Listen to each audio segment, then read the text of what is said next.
Assalamualaikum. Hai saudara, saya akan membahas ilmu ya, tentang ilmu dari Tuhan yang dibawa oleh Nabi Muhammad supaya kita tidak salah kaprah dalam menanggapi ilmu ya. Apa itu salah kaprah? Kita langsung menimba ilmu.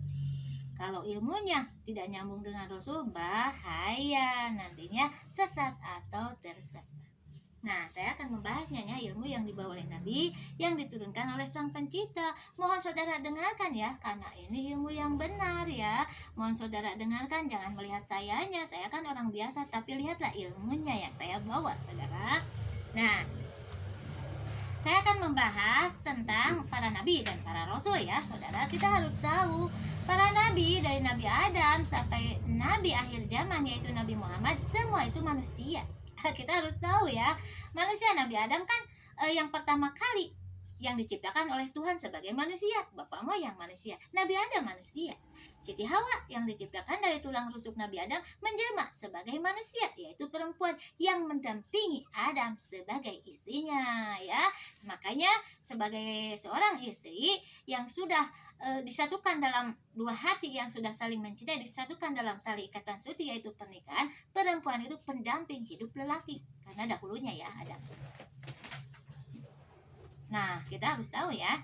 Nah, makanya para nabi yang lainnya seperti Nabi Musa, Nabi Ibrahim dan lainnya semua manusia, termasuk Nabi Muhammad pun manusia yang biasa makan, minum, berpakaian, mandi, aktivitas seperti usaha dan lainnya, itu semua manusia. Tapi kenapa disebut nabi dan kenapa disebut rasul, kita harus tahu ya.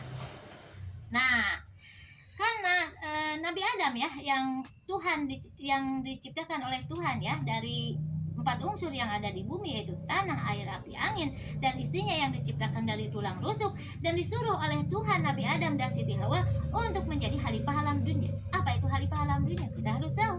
Khalifah alam dunia itu yang memimpin makhluk di alam dunia, yang melestarikan alam dunia dan berbuat baik di alam dunia. Dengan cara apa Nabi Adam disuruh untuk menjadi khalifah alam dunia, berbuat baik di alam dunia, melestarikan alam dunia? Dengan cara apa? Kita harus tahu, dengan cara bekerja atau berjuang. Nabi Adam bekerja yaitu bercocok tanam, untuk makan, untuk minum.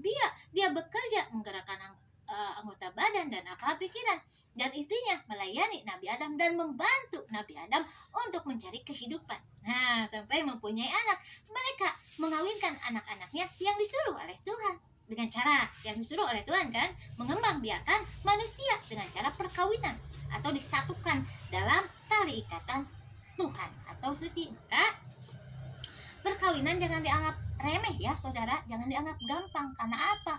Perkawinan itu sakral atau suci karena menyatukan dua hati yang saling mencintai dalam tali ikatan suci atau Tuhan. Maka jangan main-main dalam perkawinan.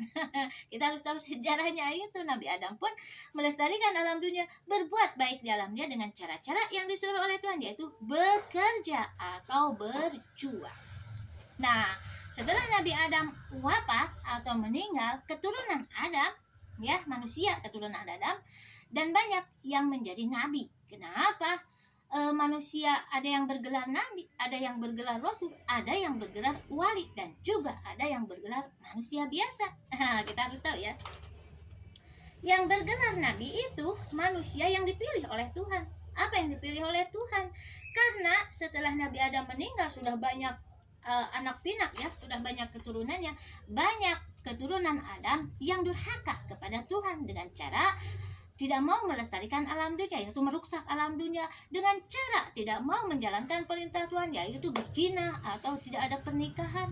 Maka Tuhan menurunkan wahyu kepada manusia yang ia pilih, yang disebut nabi. Nah, yang disebut nabi itu manusia dipilih oleh Tuhan, yaitu yang menerima wahyu atau ilmu-ilmu dari Tuhan untuk disebarkan kepada manusia waktu itu yang dalam keadaan zalim atau merajalela kemungkaran atau yang dimurkai oleh Tuhan, tidak menjalankan perintah Tuhan. Makanya para nabi dan para rasul diberi wahyu oleh Tuhan, yaitu mengemban amanah dari Tuhan untuk menyebarkan ilmu Tuhan di saat manusia yang lain sedang merajalela kemungkaran. Seperti halnya Nabi Ibrahim. hanya Nabi Ayub, hanya Nabi Yusuf. Semua itu nabi yang diberi wahyu oleh Tuhan untuk menjalankan ilmu Tuhan untuk disebarkan kepada orang lain yang dalam keadaan kemungkaran. Kita harus tahu. Begitu juga Nabi Muhammad. Tetapi kita harus tahu apa itu nabi, apa itu rasul. Kita harus tahu ya. Dari Nabi Adam sampai Nabi Muhammad semua bergelar nabi.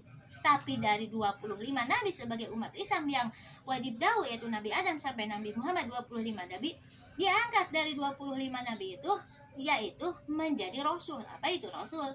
Jadi yang tadinya bergelar nabi diangkat lebih tinggi derajatnya yang bergelar rasul, yaitu yang diberi amanah oleh Tuhan, atau amanah itu sangat berat ya, yang diberi amanah atau wahyu dari Tuhan yang disebut kitab suci. Seperti hanya Nabi Musa menerima kitab suci Taurat untuk umatnya Yahudi, Nabi Daud menerima kitab Zabur untuk umatnya Yahudi, Nabi Isa menerima kitab Injil untuk umatnya Nasrani, dan Nabi Muhammad menerima Quran untuk umatnya muslimin muslimat. Jadi Nabi dan Rasul derajatnya tinggi. Rasul dari nabi menjadi rasul, yaitu yang mengemban amanah yang sangat berat, yaitu menerima kitab suci untuk disebarluaskan di seluruh dunia ini. Kalau nabi hanya menyebarkan khusus wilayahnya, tapi yang disebut rasul menyebarkan di seluruh dunia. Makanya nabi dan rasul tahapnya derajatnya lebih tinggi rasul ya. Jadi kita harus tahu, jadi para nabi dan para rasul itu manusia, tetapi manusia pilihan Tuhan ya, yang diberi amanah oleh Tuhan untuk menyebarkan ilmu Tuhan. Tetapi para nabi hanya wilayahnya, sedangkan para rasul untuk seluruh dunia. Maka di dunia ini ada umat Yahudi, ada umat Nasrani, ada umat muslimin muslimat. Kita harus tahu ya, nabi dan rasul. Nah, kesininya para wali, kita harus tahu ya. Sebagai umat Nabi Muhammad ya, ini khususnya umat Nabi Muhammad itu kan muslimin muslimat. Nah, di saat ada manusia yang menjalankan perintah Tuhan, yaitu menjadi muslim sejati atau umat Nabi Muhammad sejati, yaitu muslimin muslimat yang artinya beriman dan bertakwa, beriman percaya adanya Tuhan, ciptaan Tuhan, utusan Tuhan, dan bertakwa menjalankan perintah Tuhan. Semua kehidupan dijalankan.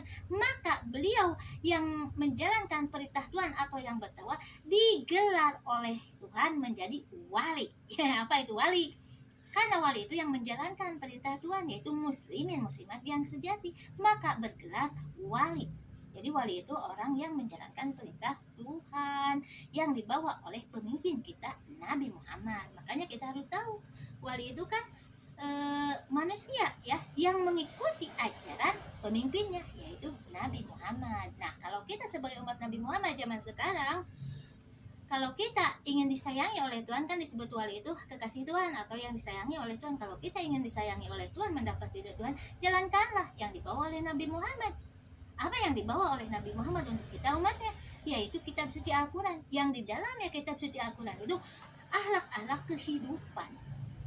Maka kalau kita menjalankan akhlak-akhlak kehidupan dari kita bangun tidur sampai tidur kembali melalui profesi kita masing-masing, maka kita akan disayangi oleh Tuhan atau menjadi wali Allah, yaitu orang yang disayangi oleh Allah. Begitu ya saudara. Sekian, assalamualaikum.